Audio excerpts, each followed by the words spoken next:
Hey friends, welcome back. I'm Adrienne Balcom, and I'm so glad you've joined me today. I hope you're staying cool because this Texas heat is definitely reminding us that August has arrived. Can you believe school is almost back in session? I'd love to hear from you. Jump into the comments and tell me what your family is looking forward to this school year. Whether it's a child's first day of kindergarten, a senior year, Friday night football, or maybe you're just excited to get everyone back into a routine.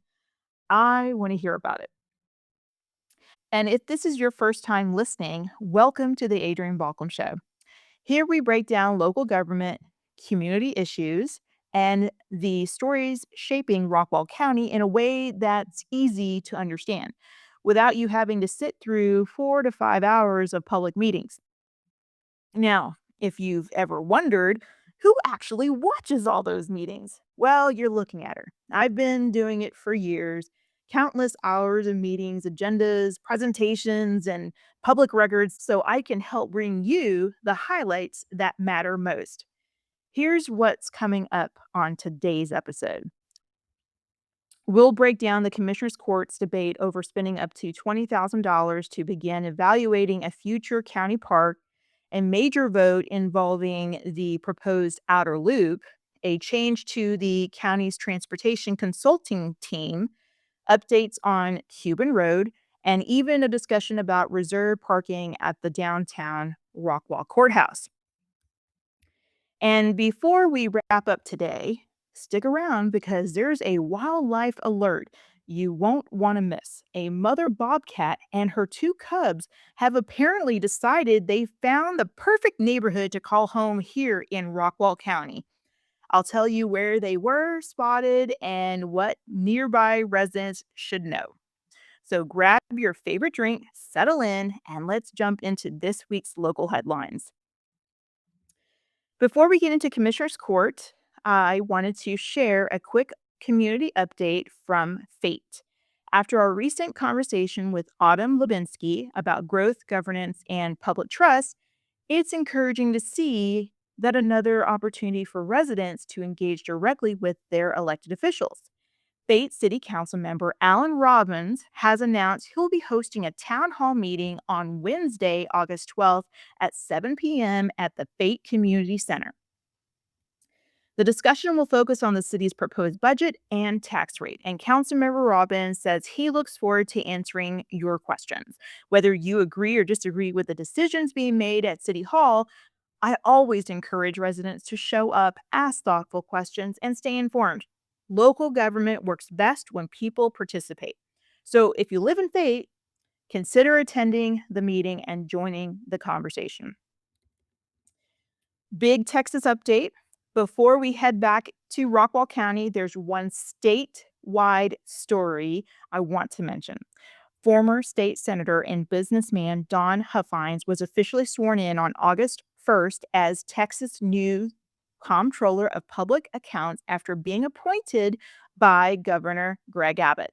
Huffines says he'll refuse the state salary and plans to focus on reducing government waste, increasing transparency, and encouraging property tax relief by pushing local governments to lower property taxes as revenues grow. One quote from his remarks really stood out to me. I did not come here for a paycheck. I'm here because I love Texas and work for the people and not the government. The comptroller's office oversees billions of tax dollars and it produces the state's revenue estimates, collects taxes, and helps ensure financial accountability across Texas government. So here's my question for you. If you could pick just one priority for Texas new comptroller, what would it be? Would it be greater transparency, reducing government waste, property tax relief, stronger financial oversight, or something else? I'd love to hear your thoughts about that. And one fun bit of Texas political trivia. If you've ever heard about people talking about doging, it's become a national buzzword. Don Huffines was talking about eliminating government waste years ago. You could say he was one of the original voices pushing that conversation here in Texas. Congratulations, Mr. Huffines. I wish you success in your new role and looking forward to seeing how your priorities translate into action for Texans. All right, now let's head back home and take a look at everything that happened during this week's Rockwall County Commissioners Court meeting. All right. I'm going to move around the agenda a little bit because some items were quick updates while others deserved a much deeper discussion. One item that caught my attention involved Rockwall County Mud Number 10. If that name sounds familiar, it's because this is municipal utility district associated with Horizon Lakes Development, formerly known as Trilogy, located in McLendon-Chisholm off of FM 550. The Commissioners Court had an agenda item to consider settling the lawsuit between Rockwall County and Mud Number 10 on what's commonly called walkaway terms, meaning both sides would dismiss their claims without either side admitting wrongdoing.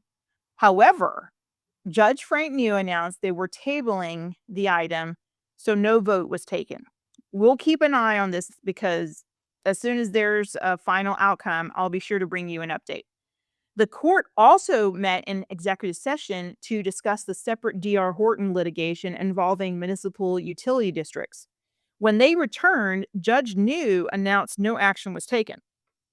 As we talked about in previous episodes, both sides are currently working through the settlement process. So unless negotiations fall apart, we may hear more within the next couple of months. Now let's move to what turned out to be one of the more interesting discussions of the morning. And honestly, it wasn't really about trees. It was about government process. The Commissioners Court voted 3-2 to approve spending up to $20,000 to clear portions of approximately 8.5 acres of county-owned property in the Westview addition. Before anyone starts imagining playgrounds and picnic tables, let me be very clear, this vote did not approve a county park. The purpose of the vote was simply to clear enough of the property so county officials can actually get inside and evaluate what they own. Commissioner Lauren Lichty explained the land is so heavily overgrown that it's nearly impossible to walk through. The debate wasn't whether parks are good. The debate was whether the county should spend taxpayer money before having a clear vision of for what the property might eventually become. Commissioners John Stacy and Bobby Galana both raised thoughtful questions. Should nearby homeowners be surveyed? Does the neighborhood even want a park or trail system? Could drainage be affected? And if this eventually becomes a county park, who pays to maintain it? Those are fair questions because here's something that often gets overlooked. Everybody loves parks. Very few people love paying to maintain them. If you've ever attended a City of Rockwall Parks and Recreation event, you know they do an incredible job. Founders Day, concerts at the lake, community events, they're fantastic, but none of that happens for free. Parks require maintenance crews, equipment, landscaping, insurance, utilities, repairs, staffing, and long-term budget commitments. Rockwall County doesn't currently operate a county park system, so it's reasonable to ask whether that's a role residents want county government to expand into. One thing that changed the discussion was hearing directly from the contractor, Roger Hall. Roger Hall explained his company wasn't proposing to bulldoze the property. Instead, they would create a narrow access path about 15 to 20 feet inside the property line while clearing debris from drainage channels that are currently blocked. In fact, he argued the work could actually improve drainage rather than make it worse. That testimony prompted Judge Frank New to suggest involving the county engineer before work begins to help ensure nearby homeowners are protected from unintended drainage impacts. The final motion was amended to include the engineering review before future recommendations come back to Commissioners Court. Now, here's what stood out to me. This discussion kept coming back to one word: process. Several commissioners argued they shouldn't spend taxpayer money until there was a clear process, a clear plan, and more public input. I found that interesting because As you'll hear later in today's episode, process becomes a recurring theme in several agenda items. It's one of those meetings where you start hearing the same word over and over again, but is applied differently depending on the issue being discussed. I'll let you decide whether those standards were applied consistently. As taxpayers, I think there are a few simple questions worth following as this moves forward. Is this truly just site preparation, or is it the first step toward creating a county park? If a park is eventually proposed, what will the cost be? Will nearby homeowners actually have meaningful input before decisions are made? And perhaps the biggest question of all, what role should county government play? Should Rockwall County eventually own and maintain parks, or should that remain primarily the responsibility of cities? Those are policy questions we'll probably hear more about in the future. I hope to hear what your thoughts are. Please definitely comment below. Let me know what you think about that. Do you think the county should have a role to play in having a county park? One interesting piece of background, Commissioner Lauren Lichty has served on the Rockwall County Open Space Alliance for many years. According to the Alliance website, Alma McClintock, who is married to Commissioner Bobby Galana, also serves on the Alliance. Even with that connection, Commissioner Galana voted against this proposal, saying he wanted additional neighborhood input and a clearer long term plan before taxpayer dollars were spent. Now, let's move on to one of the biggest votes of the morning. The Commissioners Court voted 4-1 to approve a memorandum of understanding between Rockwall County and the Regional Transportation Council regarding the proposed southern segment of the outer loop. Judge Frank New cast the lone no vote. Commissioner Lauren Lichty explained that negotiations with RTC staff have been underway since last October and that nearly all of Rockwall County's requested changes had been accepted. The agreement requires Rockwall County to participate in funding the environmental study for the southern segment, currently estimated between $7.5 and $8 million, while preserving the county's opportunity to help shape the final decision through the environmental process. Lichty's position was straightforward. If Rockwall County wants influence, it has to remain at the table.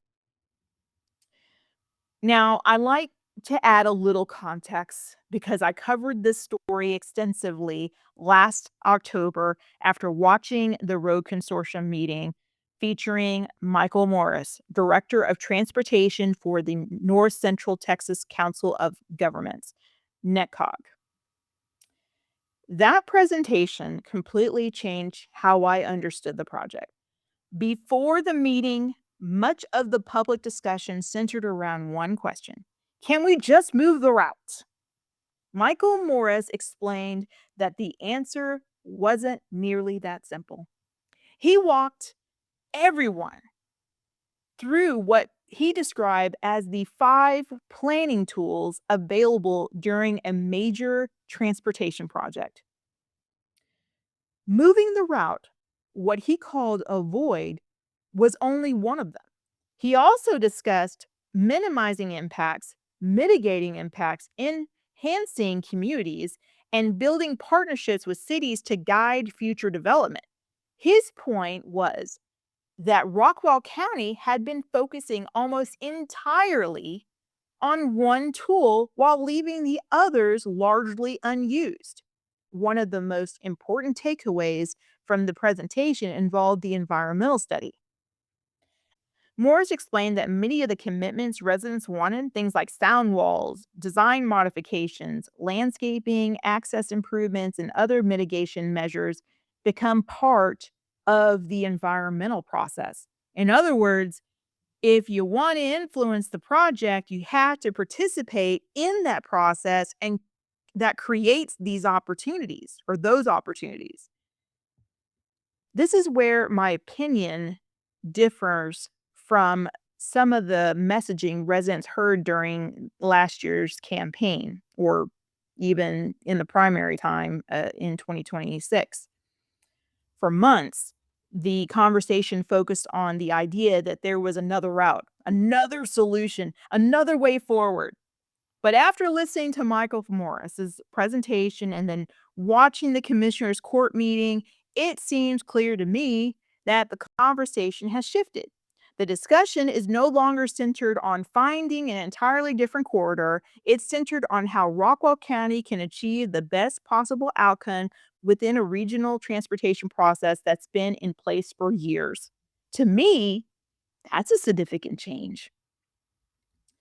One thing I've always encouraged is to go back to the public record. Last October, Michael Morris didn't simply tell county officials they had to accept the project as is. Quite the opposite. He spent nearly 2 hours explaining the tools available to influence the project. He talked about preserving right of way. He talked about partnerships with cities. He talked about mitigation. He talked about environmental commitments. He even pointed to Loop 9 as an example of how projects can be phased over time to reduce impacts while still protecting future transportation needs. Those weren't political talking points, they were planning tools. Throughout the discussion on the proposed county park, several commissioners emphasized the importance of following the process before spending taxpayer dollars. Then we arrive at this transportation discussion. In my opinion, it's worth asking whether that same commitment process was applied consistently over the last year. Because the environmental study wasn't just another expense. According to Michael Morris, it was one of the primary tools needed to move the conversation from political debate to engineering solutions.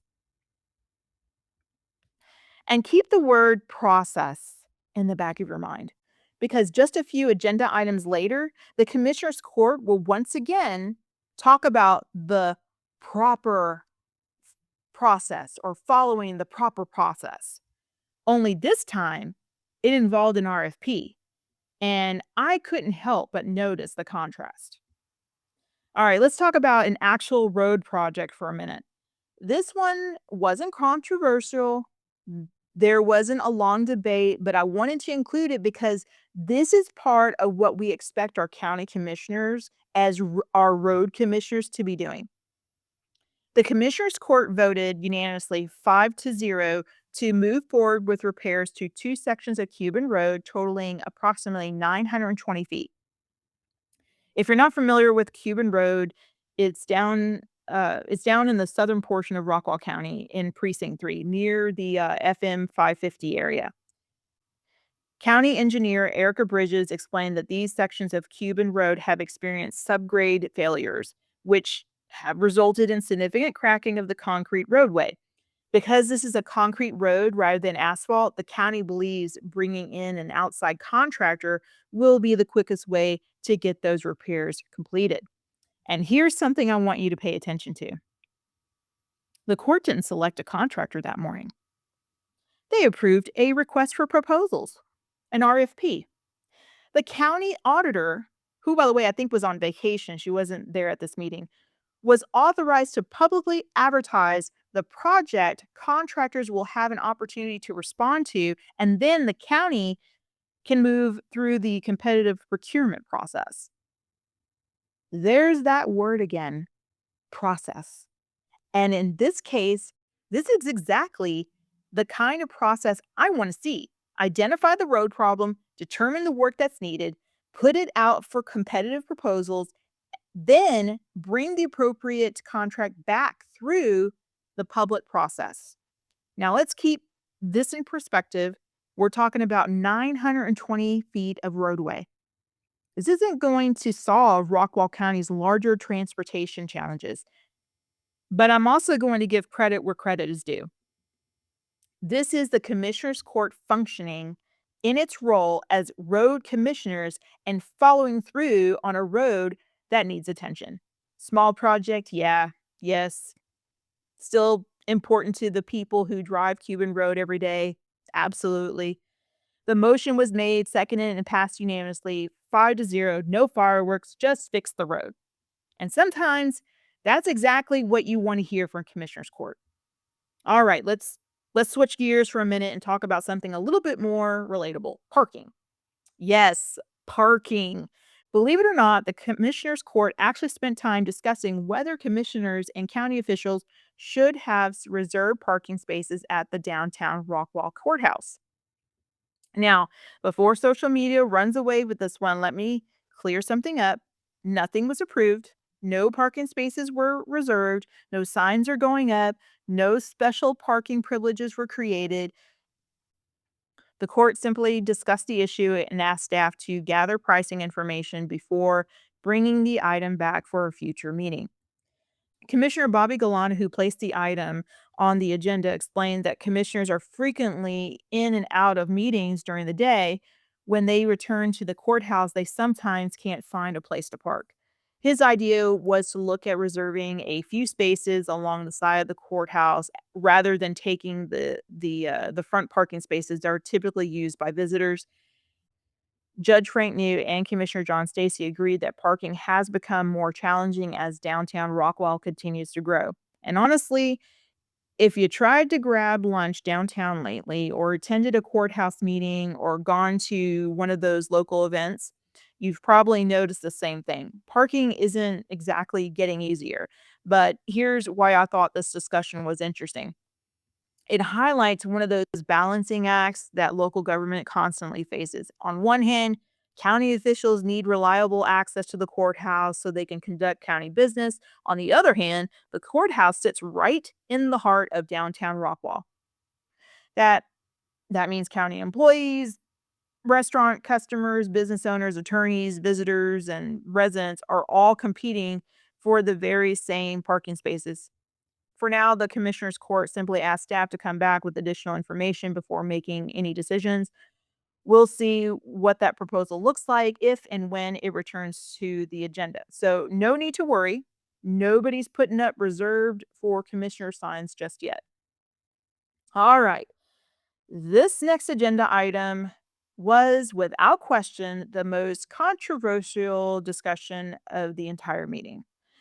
The commissioners court spent well over an hour debating whether to begin contract negotiations with HNTB Corporation, replacing ITS and its president, John Polster, as the Rockwall County's bond program management consultant after more than 20 years. The vote ultimately passed 3-2, but the vote wasn't really the story. The discussion was. Commissioner John Stacy presented a lengthy PowerPoint explaining why he believed it was time for a change. He organized his presentation around three themes: project completion, professionalism, and securing more transportation funding. He argued that too few road projects had actually reached construction despite years of outside funding opportunities. He also accused ITS of acting unprofessionally during the Republican primary and said he no longer had confidence in John Polster's leadership. And he essentially said that he doesn't want to work with John Polster. Now, whenever I hear serious allegations like that, I always ask myself, what's the other side of the story? Earlier this year, I published an open letter from John Polster on my website. Whether you agree with him or not, I think it's important to hear both perspectives. What stood out to me wasn't that he defended himself, it was how he defended himself. Instead of simply criticizing elected officials, he walked readers through timelines, transportation records, funding history, and public documents. In other words, he pointed people back to the public record. As an editor, I appreciate that approach because it allows readers to examine the evidence and draw their own conclusions. Now, this is where I started paying very close attention because one of the words we kept hearing throughout the meeting was process. Process, process. We heard it through we heard it during the park discussion, we heard it during the outer loop discussion, and now here we are talking about replacing a consultant who served Rockwall County for more than 20 years. So naturally, I started asking myself, where's the process? Because hiring professional engineering and consulting firms isn't supposed to happen based on personalities. It's supposed to happen through a competitive procurement process. And the very next agenda item on the Commissioner's Court agenda was Commissioner Dana Macklick's proposal for a general request for proposals. I couldn't help but think, if the court truly wanted to compare firms objectively, wouldn't they wouldn't that have been the cleaner process? Issue an RFP, allow firms to compete, evaluate qualifications, and make a decision. Instead, the court was debating replacing one specific consultant before taking that broader step. That stood out to me. Commissioner Dana Mackalick raised a very good point that I thought deserved more attention. She wasn't arguing that roads aren't important. She agreed they absolutely are. Her concern was whether the court had enough information to justify making this decision right now. She also pointed out something that often gets overlooked. The Commissioner's Court itself didn't begin issuing bond proceeds from the 2020 transportation bond until January of this year. I'm sure you've heard the term or phrase Trip 21. We voted for that in 2021. So again, making sure you're hearing that. Bond proceeds didn't start getting issued out or until January of this year. What happened? What was going on earlier this year? Primary elections were happening. In other words, she questioned whether delays could fairly be placed entirely on the consultant. Her comments actually reminded me of something John Polster wrote in that open letter. He argued that transportation projects don't happen because one consultant decides they should happen. They move forward because elected officials establish priorities, approve funding, and authorize projects. As I listened to the discussion, I realized she was asking a very simple question. Was the court evaluating the entire record or looking for someone to blame? Then Commissioner Lorne Lichty. He took the discussion in a completely different direction. And honestly, this was one of the strongest parts of the meeting. He acknowledged that comments attributed to ITS's leadership, John Polster, during the Republican primary were inappropriate. He even suggested the county consider professionalism standards for future contractors. But then he asked a much bigger question. Does that alone justify ending a successful 20-year working relationship? Lichty argued that before making a decision of this magnitude, there should be a more deliberate process. Then came the data. What I found most compelling wasn't the opinions, it was the historical record. Lichty began walking through the timeline. He reminded the court that transportation priorities aren't established by consultants, they're established by the Commissioner's Court. He pointed to previous bond programs, interchange decisions, and years of transportation planning. His point was simple: consultants advise, commissioners decide. That could be like a little political tagline somewhere. That's how government works. That statement immediately brought me back again to John Polster's letter because that's essentially the same argument he made. He wrote that consultants provide recommendations, but Commissioner's Court establishes transportation priorities. When I realized Commissioner Lichty and John Polster were making nearly identical arguments from two completely different perspectives, that caught my attention. Then came one exchange I don't think should be overlooked. Lichty pointed out there was very little movement on road construction between 2023 and 2025. Commissioner Stacy responded by saying engineering contracts had been issued. Lichty acknowledged that work had occurred, but said roads simply were not the Commissioner's Court's priority during that period. And then John Stacy agreed. He said, that has to be what the facts reflect. That was a remarkable moment because suddenly the discussion shifted. Instead of asking, did the consultant fail? The question became, what priorities did the commissioner's court establish? That's a very different conversation. This is where I encourage listeners to think about the broader picture. I spent years following the transportation discussions in Rockwall County. I've read the reports. I've attended the meetings. I've watched the campaign promises, and I've watched the governing decisions that followed. Leadership means accepting responsibility for the priorities you establish. Consultants don't approve budgets. Consultants don't vote on contracts. Consultants don't decide which projects move first. The commissioner's court does. That's why I think it's important not to confuse advice with authority. Those are two different things.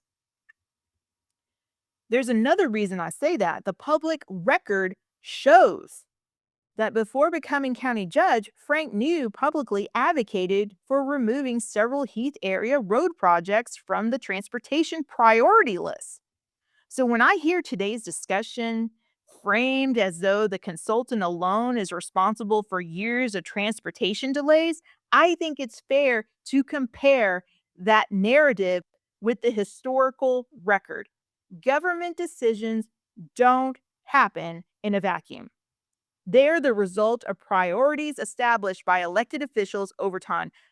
One other thing, in John Pulser's letter that stood out to me, he wrote that one of his reasons for speaking publicly wasn't simply to defend himself. He believed the historical record surrounding Rockwall County transportation projects and the legacy of former County Commissioner David Magnus deserved to be accurately represented. Whether readers agree with that position or not, it's another reason I encourage people to read the letter for themselves. Look at the public records. Okay? You need to do that. So here's the question I came away with. If roads are the number one issue facing Rockwall County, and everyone agrees they are, then who's ultimately responsible? The consultant or the elected officials who determine which projects receive funding, which projects move forward, and which projects wait? To me, that's the central question this meeting raised. One thing I hope listeners take away from today's episode is this: it's easy to blame a consultant. It's much harder to evaluate the decisions made by elected officials over many years. That's why I encourage you to keep watching the meetings, keep reading, and keep comparing campaign promises with governing decisions. Because accountability doesn't begin when someone gives a presentation, it begins when someone casts a vote. Oh, and one statement caught my attention, so I checked it myself afterwards. The website referenced by John Stacy, yeah, I think it was him. Yeah, Commissioner John Stacy, he said something like that there was a list of transportation projects, and he said, yeah, you can go and fact check me or something. It was supposed to be on rockwalltexas.com. Well, that's currently listed for sale and doesn't contain any project information. So maybe he'll correct himself somewhere. I don't know. Uh, Before we wrap up, I have a few community updates I like to leave you with. If you live in Sonoma Verde, keep an eye on your mailbox. Many residents have already begun receiving a yellow legal notice envelope from Velvin and Weeks, the engineering firm representing RCH Water Supply Corporation. The notice explains that RCH has filed an application with the Public Utility Commission of Texas to amend its Certificate of Convenience and Necessity, or CCN, to add Sonoma Verde to its certified service area, along with additional territory stretching from Highway 205 past FM 548. If you are a customer, a neighboring utility, or local government, hint, hint, McLendon-Chisholm, the notice explains how you may submit comments or formally intervene in the proceeding.